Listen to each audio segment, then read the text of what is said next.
Very shortly, when the ordination takes place in the Basilica, it will be the most prominent of hundreds of different things occurring simultaneously within the Vatican, each carrying its own message about life here. In a barracks within the Vatican walls, new recruits to the smallest standing army in the world are mustering out. They are Swiss guards, and for the last 500 years, they have been the bodyguards of the Pope. They number only about 100, and to qualify, one must be Swiss, Catholic, and at least 5 foot 8 inches tall. Today they are drilling with state-of-the-art equipment, circa 1500, preparing for the biggest day on their calendar, the ceremony where they will pledge their fidelity and their lives to the Pope. For 22-year-old Yves Luty, the oath he'll take raises basic questions about faith and its essential role in becoming a guard. Das ist schwierig. This is difficult, and I don't know whether this applies to everyone, but one thinks, I believe, what do I do now? This is actually what makes the Swiss Guard. You take an oath to the Holy Father. You swear to give your life to the commander. Without the oath, the Swiss Guard would not make any sense. The Swiss Guards serve a ceremonial role, but they are also a carefully trained security force. When the Pope moves in public, some of the guards shed their stripes for plain clothes and join members of the Vatican police to form a cordon around the pontiff. But in spite of their training and in spite of their oath, this very public Pope is vulnerable.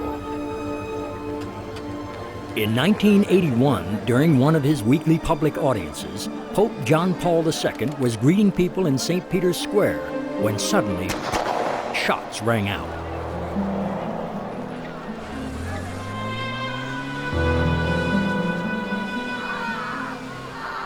The Pope was shot at point-blank range and severely wounded. Though none of the security detail was injured, Swiss guards like Yves Luty, who is preparing to take the oath, know that one cost of his commitment could be his life.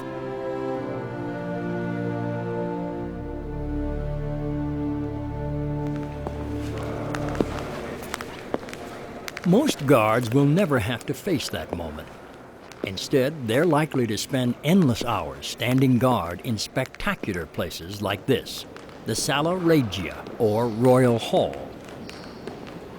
This is the anteroom of anterooms and leads to other carefully guarded places like the papal apartments. Through a door of the Royal Hall, one enters a kind of sacred treasury. This is the pontifical sacristy, and locked away inside are the priceless chalices of gold and the gem-encrusted ritual garments of the Holy Father. The sacristans are preparing for the bishop's ordination ceremony, where the pontiff will wear a vestment embroidered with golden seashells, which, like so many aspects of life here, carries symbolic importance. Forse posso dire io un possibile significato. The shell is used for baptism. Perhaps this is a symbol of the apostles' mandate to go out and baptize, and it's the same with the bishops, right? To teach and baptize are their fundamental assignments. While the holy instruments that the Pope will use during the bishop's ordination are prepared inside, outside the palace, what passes for rush hour at the Vatican is underway. The main access to the Vatican is at the St. Anne's Gate, where the Swiss guards carefully control who comes in.